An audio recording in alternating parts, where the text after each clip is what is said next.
Kayong to yung sina. Ay nga sise tawag kita ulisay kay noon. Kadi. Hoy mite hoy icam-cam na thokba jangang thakpalo. Ang ay na khalis na niya. Kasi chini refined sugar gi mahutta ay no chiningan do. Chungang che. Chiningan sila na tawag siya. Siningan. Hoy hana di matan je sina taste taga singa. Suya. Siningan pura powder ni sila. Refined sugar je yari makai din ko je loin thado di. Thagada ba. Sam nap chal dra. Mom. Pathare. Ay na utawa ba.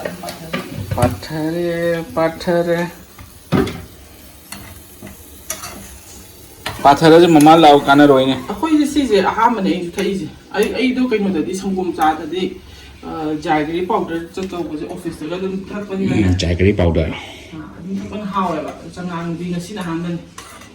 Ay so sugar gi mo ta sina paraga.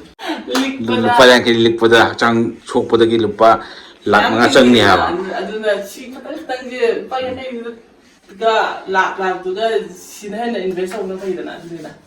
Sandwich. Healthy yang chaning ba do katang ni ko tam na horay de do mayam na kay jam na phani adu jam na phani haibio akoi ABC juice adu continue tawri.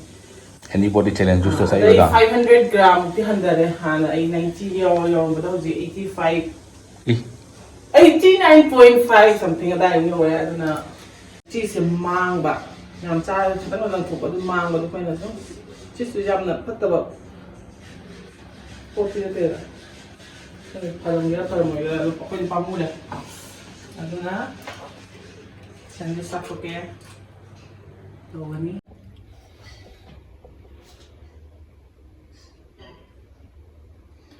Burger tayo balo eh. Ani mag side ani magta. Ko. Magzi asi kay mo mayam sa hapis.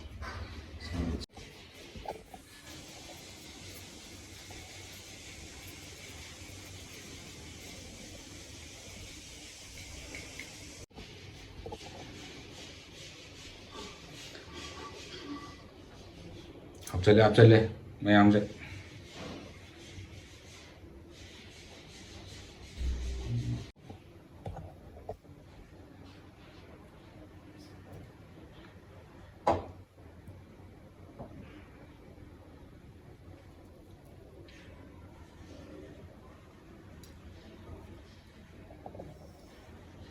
Chutney đó nào tao tàu được.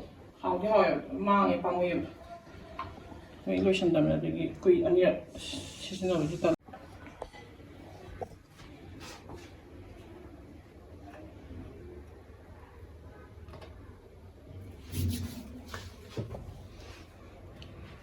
कोई how dream नहीं खंडे से जो कुछ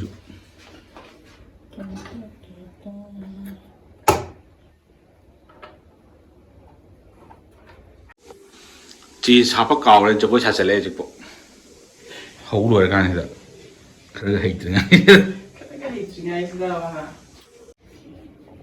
Alabama. Tới giờ si tàu hay đi bạn. Hay là sống tới hết một ngàn với cái Alabama ghi new episode gì nghe nè. Nó hỏi này.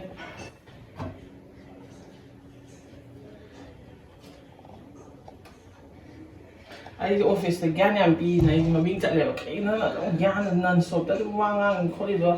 Ama tàu ấy. Influence to din eh. Ang pamana, hindi serial naman eh. Hindi serial eh, para drama na tiyo. Iyan mo da. Asan kung na yaba, mahay mata na yun. Ang dalawang bayay. Masama doon da. wow sini wow tare sao thằng cá chơi rồi pink long à Natin da, sige, light green eh. caro pa Green na ti orange eh. orange kari ba Ada isi kamera tutuin. Okay.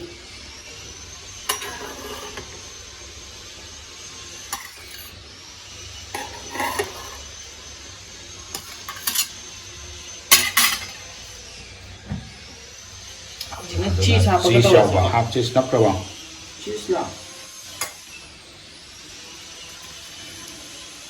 sini yang easy oibane ba ha tawa da tawra khut pok le sakode ha ai na hainin ise keno ne mi na khangam yai bas from the healthy ge advertise chini ngang on thok thok da sabeng ngang da khot na tawri adu ga chadhara pada na cheese de kai de kara de ngang ngang me yai ba ado khoi de horak ta ngai si mam khoi dum tam na ka healthy gi da loina ondhara kani adu mayam songbi ganu sabu charo oi tu ne comment pibi ganu opu charo oi de o sa ja roi ado ji ngara horen di mu nga toi thong ngong cha ni khali ko khoi ma na bi thar kulanga whole pan in that baby step ne khoi lawi natra tam khut up to loi to di ka dai de gi ok sa san cha ja ram ba de gi sina khoi o ja gi mo yam pamba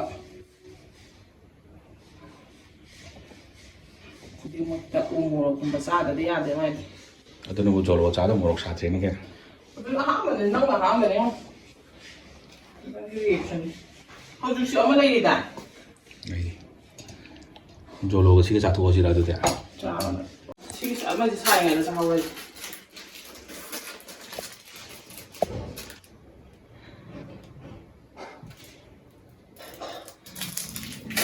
상하게 좀 인그래 티더리가 있다 하이 cái nó 시소야 돼 수많이 떠오다 이거 칼이 너네 anh em làm xong rồi mà bà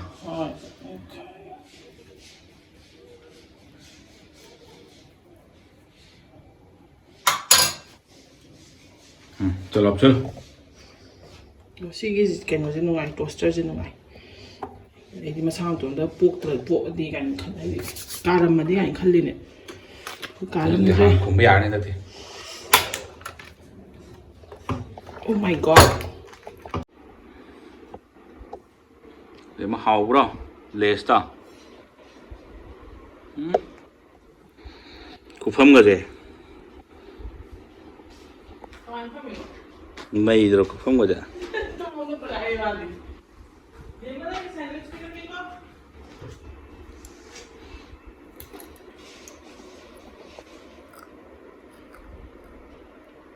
nakanda mo value gì em nhiêu thằng bác cũng gì mà cái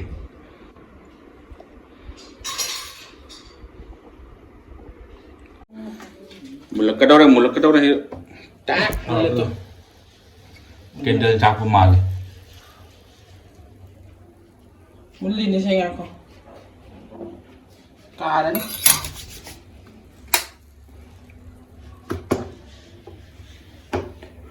oh my lấy chasu lấy xin red tea na black tea này phải không red tea red teaกับ black teaกับkhana ba da sin ka cha ma ka henjen ba da black tea đấy khata light to da ala ma da red tea ha wow này khai đấy xin là đi phải bộ chỉ có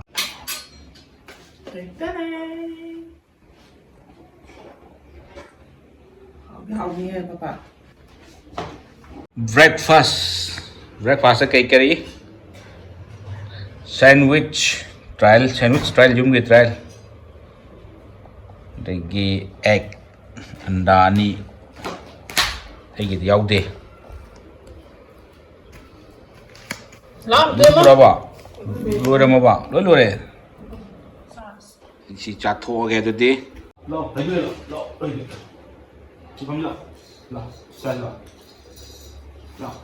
anh là phải băm giờ mà hiểu là không được mình chỉ đã phải băm giờ được hay là hát rồi hayu sao anh em băm giờ được à sao bên phòng ra cả nhưng mà thật là smile này của lại ready made tập hăng gì anh nó tàu của nó tập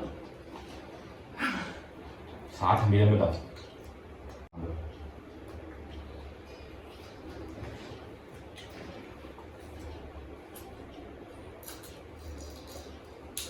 내고 버려 그래.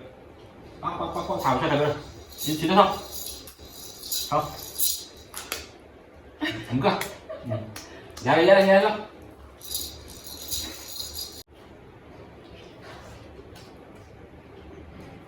자. 자, 그래.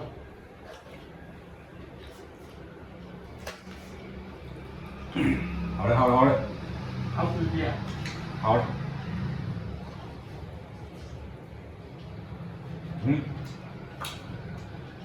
哎，YouTube 咱们也परोठा दे परोठा हो बदा आलू हाथ चला जो run तो ना आलू की हम लाइन ना तन दिते ना रोल दिते तो आलू दिते ना साम हाथ पर रोल तो ना मतलब मत दिते ना हां तो नमजे लगा ताऊ है दुआन पे तो दु परोठा मा हाउ तक ना को हो गया प्रेजेंटेशन यम भाषा बाय ता आई एम ट्राई करके चले ट्राई करो kan dam video na review ba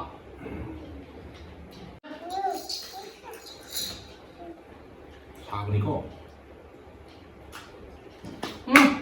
방송 나 보여. 맞아. 가고.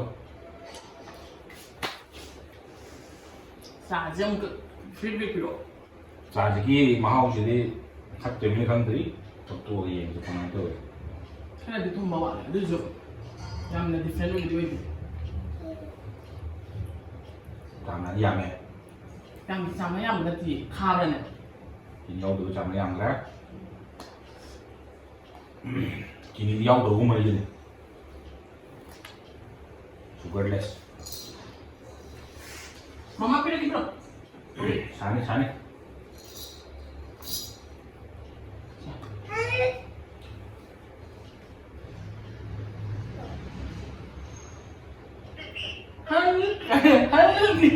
할로 가야지. 그냥 폰을 방에 할로 가야지 많이 되는 거야. 나머지 폰가 시끄럽게 얘기나.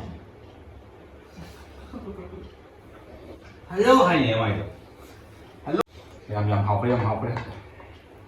try to view jangan ya 쭉 상한 숙가에 또 비요, 생수 숙가에 또 비요.ถ้าเดี๋ยวเขาจะปัจจุบันงานที่เป่าได้เลยมันคือน่ะ square shape ก็ทั้งหมดโจบด้วยน่ะได้น่ะชาเลยมันตรงนี้เฮ้ยชี้เด็ด 자, 가불러. มาดูกันหน่อยนะครับอันนี้แบบอ้าว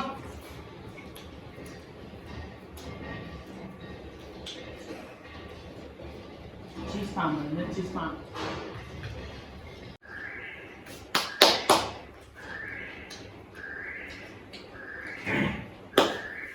mẹ làm rau đó rau tôi sẽ đây khai để mua cho tôi sẽ rất là cái thằng con ăn tôi gì 어떻게 생각하더라?